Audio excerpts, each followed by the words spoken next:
विवेक के कमरे से बाहर निकलते ही दिव्या के दिल की धड़कन धीमी होने लगी। उसने सोफे पर गर्दन टिकाकर आंखें बंद कर ली। दिव्या ने कभी सपने में भी नहीं सोचा था कि विवेक आज उसे ऐसा जवाब देगा जिससे उसके भरोसे का महल रेत का घरौंदा बनकर ढह जाएगा। विवेक ने उसकी गुड़िया सी लाडली बेटी आरू के बारे में ऐसा कहकर उसके सपनों को चूर चूर कर दिया। पता नहीं वह कैसे बर्दाश्त कर पाई उन शब्दों को जो अभी अभी विवेक कहकर गया था। वह काफी देर तक परेशान बैठी रही। कुछ देर बाद दूसरे कमरे में गई जहां आरू सो रही थी। आरू को देखते ही उसके दिल में एक हुक सी उठी और रोना आ गया। नहीं, वह अपनी बेटी को अपने से अलग नहीं करेगी। मासूम भोली सी आरू अभी 4 वर्ष की ही तो है। वह आरू के बराबर में लेट गई और उसे अपने सीने से लगा लिया। 6 साल पहले उसका विवाह अजय से हुआ था। परिवार के नाम पर अजय व उसकी मम्मी थी, जिसे वो मम्मी जी कहती थी। अजय एक मल्टीनेशनल कंपनी में मैनेजर था। वह स्वयं एक अन्य कंपनी में काम करती थी। 2 सालों बाद ही उनके घर परिवार में एक प्यारी सी बेटी का जन्म हुआ।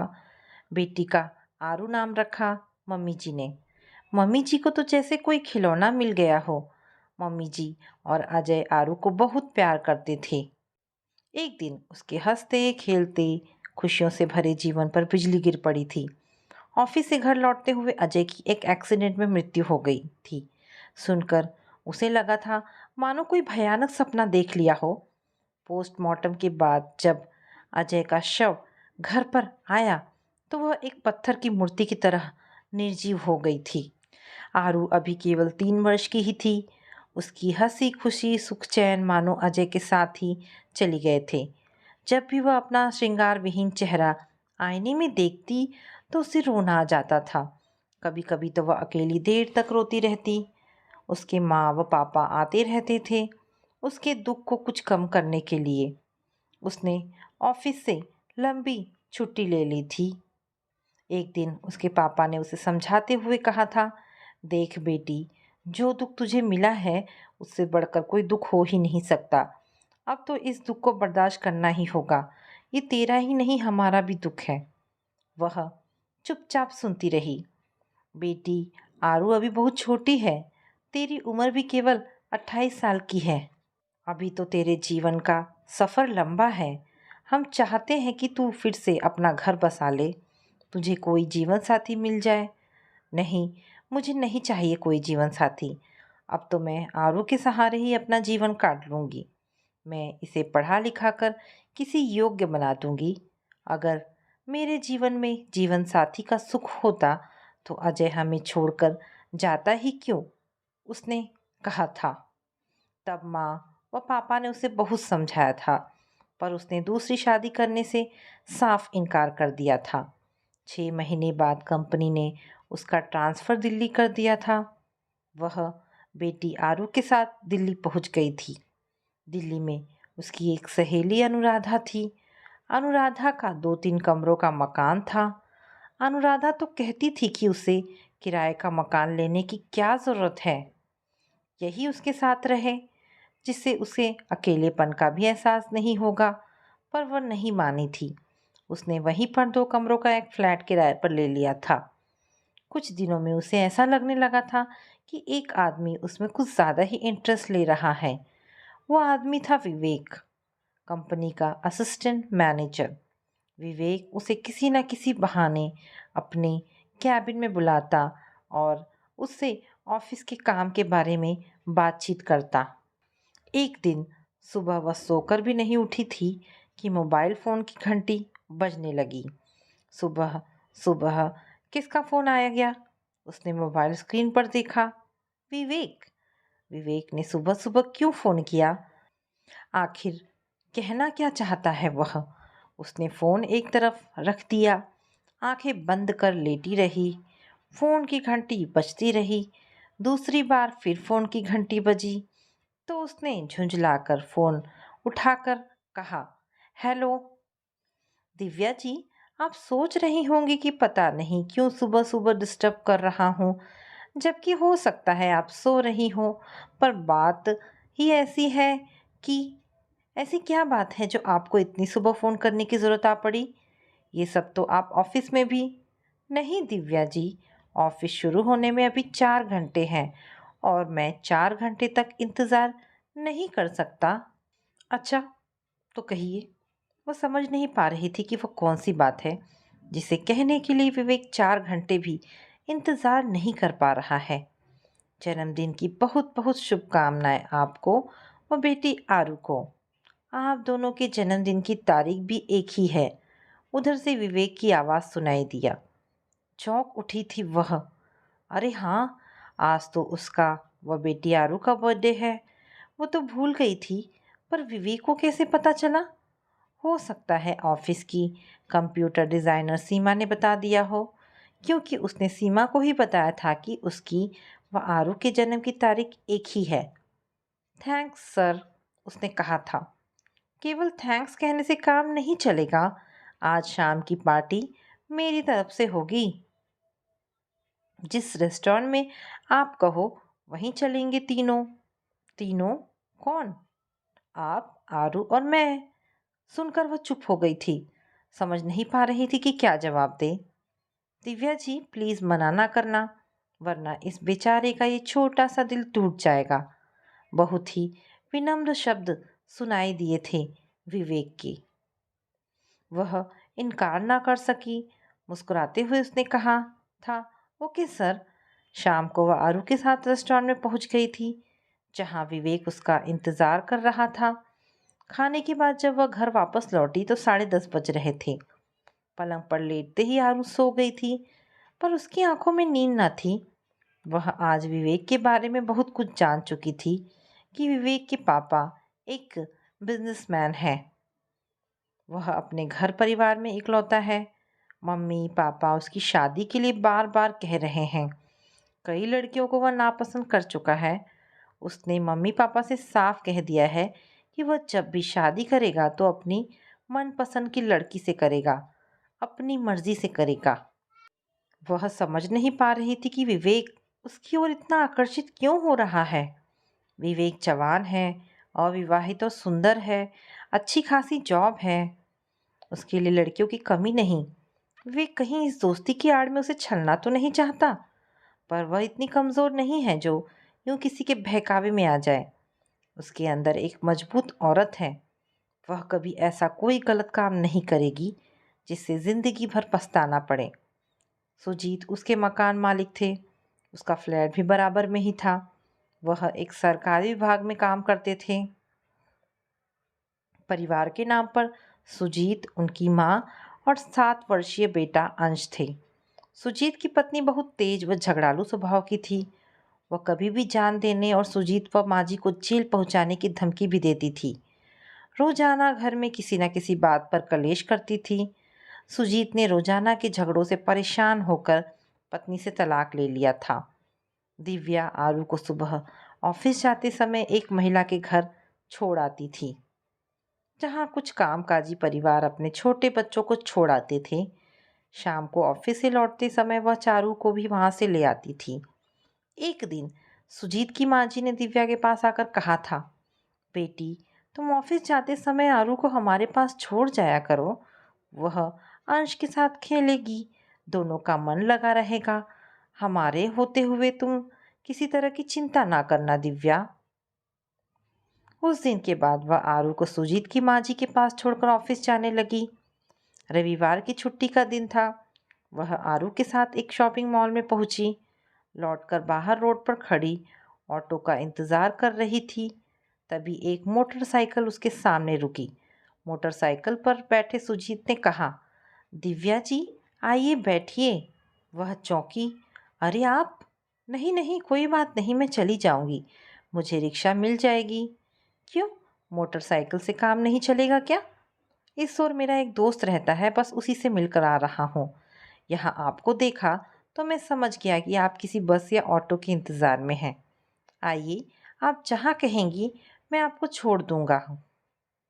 मुझे गुलमोहर मार्केट जाना है, उसने बाइक पर बैठते हुए कहा। Okay madam. घर पहुंचकर माँ को मेरे लिए भी एक रस्क का पैकेट दे देना। उसने रस्क के कई पैकेट खरीदे थे जो सुजीत ने देख लिए थे। ठीक है, उसने कहा था। सुजीत उसे व आरू को गुलमोहर मार्केट में छोड़कर चला गया। दिव्या कभी कभी माँ जी और सुजीत के बारे में सोचती कि कितना अच्छा स्वभाव है दोनों का। हमेशा दूसरों की भलाई के बारे में सोचते हैं। दोनों ही बहुत मिलनसार व समझदार हैं। अक्सर सुजीत की माँ जी अंश को साथ लेकर उसके पास आ जाती थी। अंश और आरू खेलते रहते। वह माँ जी के साथ बातों में लगी रहती। एक दिन माँ जी ने कहा था, दिव्या हमारे साथ तो कुछ भी ठीक नहीं हुआ। ऐसी झगड़ालू बहू घर में आ गई थी कि क्या बताऊं। बहू थी या जान का कलेश, हमें तो तुम जैसी सुंदर और सुशील बहू चाहिए थी। वह कुछ नहीं बोली, बस इधर उधर देखने लगी। धीरे धीरे उसके व विवेक के रिश्तों की दूरी घटने लगी थी। विवेक ने उसे कह दिया था कि वह जल्द ही उसके जीवन का हमसफर बन जाएगा। उसे भी लग रहा था कि उसने विवेक की ओर हाथ बढ़ाकर कुछ गलत नहीं किया है। आज शाम जब वह किचन में थी तो विवेक का फ़ोन आ गया था। मैं कुछ देर बाद आ रहा हूँ, कुछ ज़रूरी बात करनी है। ऐसी क्या ज़रूरी बात है जो विवेक घर आकर ही बताना चाहता है? उसने जानना भी चाहा, लेकिन विवेक ने कह दिया था कि वह घर आकर ही बताएगा। 1 घंटे बाद विवेक उसके पास आ गया। क्या लोगे, ठंडा या गरम? उसने पूछा था। कुछ नहीं। ऐसा कैसे हो सकता है, कोल्ड ड्रिंक्स ले लीजिए, कहते हुए वह किचन की ओर चली गई। जब लौटी तो ट्रे में 2 गिलास कोल्ड ड्रिंक के साथ नमकीन और बिस्कुट था। अब कहिए अपनी ज़रूरी बात, उसने मुस्कुराकर विवेक की ओर देखते हुए कहा। आज मम्मी पापा आए हैं लखनऊ से। मैंने उनको सब कुछ बता दिया था, ये भी कह दिया था कि शादी करूंगा तो केवल दिव्या से। कल वे तुमसे मिलने आ रहे हैं। विवेक ने उसकी ओर देखते हुए कहा था। उसके चेहरे पर खुशी की लकीरें फैलने लगी। मम्मी पापा ने इस शादी की स्वीकृति तो दे दी है, लेकिन एक शर्त रख दी है। वह चौंक उठी। शर्त? कैसी शर्त? वे कहते हैं कि शादी के बाद आरू किसी हॉस्टल में रहेगी या नाना नानी के पास रहेगी। ये सुनकर मन ही मन तड़प उठी थी वह। उसने कहा, ये तो मम्मी पापा की शर्त है, आपका क्या कहना है? देखो दिव्या, मेरी बात को समझने की कोशिश करो। आरू को अच्छे स्कूल व हॉस्टल में भेज देंगे, हम उससे मिलते भी रहेंगे। नहीं विवेक, ऐसा नहीं हो सकता। मैं आरू के बिना और आरू मेरे बिना नहीं जी सकती। ओ दिव्या, तुम समझती क्यों नहीं? मुझे कुछ नहीं समझना है। मैं एक माँ हूँ, आरू मेरी बच्ची है। आपने ये कैसे कह दिया कि आरू हॉस्टल में रह लेगी? मैं अपनी आरू को अपने से दूर नहीं कर सकती। तब तो बहुत मुश्किल हो जाएगा दिव्या, मम्मी पापा नहीं मानेंगे। कोई बात नहीं, आप अपने मम्मी पापा का कहना मानो। वैसे भी शर्तों के आधार पर जीवन में साथ साथ नहीं चला जा सकता, उसने दुखी मन से कहा था। सोच लेना दिव्या, सारी रात है, कल मुझे उत्तर दे देना। मेरा फैसला तो हमेशा यही रहेगा कि जो मुझे मेरी बेटी से दूर करना चाहता है, उसके साथ मैं सपने में भी नहीं रह सकती, उसने दृढ़ स्वर में कहा था। कुछ देर बाद विवेक उठकर कमरे से बाहर निकल गया था। विचारों में डूबते उतरते दिव्या को नींद आ गई थी। सुबह दिव्या की आंख खुली तो सिर में तेज दर्द हो रहा था और उठने को मन भी नहीं कर रहा था। रात की बातें याद आने लगी। दिल पर फिर से भारी बोझ पड़ने लगा। क्या विवेक ऊपरी मन से आरू को प्रेम व दुलार देता था? आरू को बेटी बेटी कहना केवल दिखावा था? यदि वह पहले से ही सब जान लेती तो विवेक की ओर कदम ही ना बढ़ाती। विवेक भी तो आरू को उससे दूर करना चाहता है। नहीं, वह आरू को कभी खुद से दूर नहीं करेगी। अजय के जाने के बाद उसने आरू को पढ़ा लिखा कर किसी योग्य बनाने का उद्देश्य बनाया था, पर जब विवेक ने उसकी ओर हाथ बढ़ाया तो वह स्वयं को रोक नहीं पाई थी। दोपहर को दिव्या के मोबाइल की घंटी बजी। स्क्रीन पर विवेक का नाम था। उसने कहा, हेलो दिव्या, आज आप ऑफिस नहीं आई? स्वर विवेक का था। हाँ, आज तबीयत ठीक नहीं है, ऑफिस नहीं आ पाऊंगी। दवा ले लेना, मेरी ज़रूरत हो तो फ़ोन कर देना, मैं डॉक्टर के यहाँ ले चलूँगा। ठीक है। उधर से मोबाइल बंद हो गया। दिव्या मन ही मन तड़प कर रह गई। उसने सोचा था कि शायद विवेक ये कह देगा कि आरू हमारे साथ ही रहेगी, पर ऐसा नहीं हुआ। अब वह एक अंतिम फैसला लेने पर मजबूर हो गई। ठीक है, जब विवेक को उसकी बेटी आरू की जरा भी चिंता नहीं है, तो उसे क्या ज़रूरत है विवेक के बारे में सोचने की। दोपहर बाद सुजीत की माँ जी दिव्या के पास आई और बोली, अरे बेटी, आज तुम ऑफिस नहीं गई? माँ जी, आज तबीयत कुछ खराब थी इसलिए ऑफिस से छुट्टी कर ली। क्यों, क्या हुआ? मुझे बता देती, मैं सुजीत से कहकर दवा मंगा देती। कहीं डॉक्टर को दिखाना है तो मैं शाम को तेरे साथ चलूंगी। नहीं नहीं माँ जी, मामूली सा सिर दर्द है, अब तो ठीक भी हो गया है, आप टेंशन ना लें।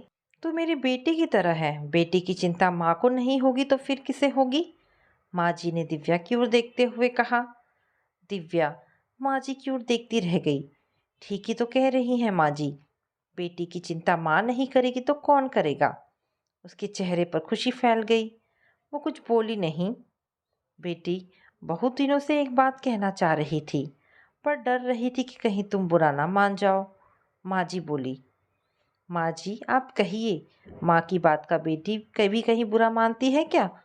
बेटी, तुम तो हमारे छोटे से घर परिवार के बारे में जानती हो। सुजीत में कोई बुरी आदत नहीं है, उसकी उम्र भी ज़्यादा नहीं है। जब भी उससे दूसरी शादी की बात करती हूँ तो मना कर देता है। उसे डर है कि दूसरी पत्नी भी तेज झगड़ालू आदत की आ गई तो ये घर घर ना रहेगा।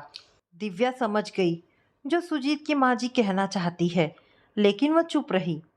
माँ जी आगे बोली, बेटी, जब से तुम हमारे यहाँ किराएदार बनकर आई हो, मैं तुम्हारा बर्ताव और व्यवहार अच्छी तरह परख चुकी हूँ। अंश और आरू भी आपस में हिल मिल गए हैं। तुम्हारे ऑफिस जाने के बाद दोनों आपस में खूब खेलते हैं। मैं चाहती हूँ कि तुम हमारे घर में बहू बनकर आ जाओ। अंश को बहन और आरू को भाई मिल जाएगा। सुजीत भी ऐसा ही चाहता है।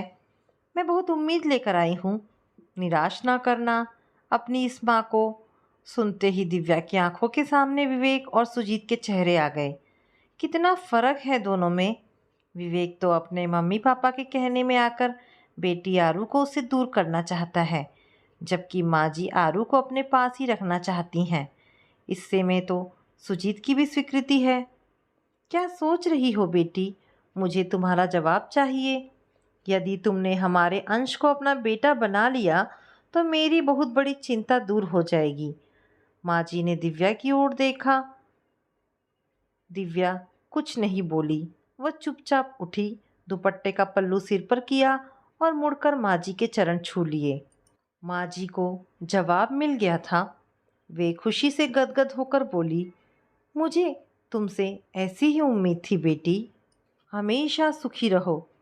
तुम अपने माँ पापा को बुला लेना, उनसे भी बात करनी है। अच्छा माँ जी, और हाँ, आज रात का खाना हम सभी एक साथ खाएंगे। खाना मैं बनाऊंगी माँ जी। मैं आपकी और सुजीत की पसंद जानती हूँ। ठीक है बेटी, अब मैं चलती हूँ।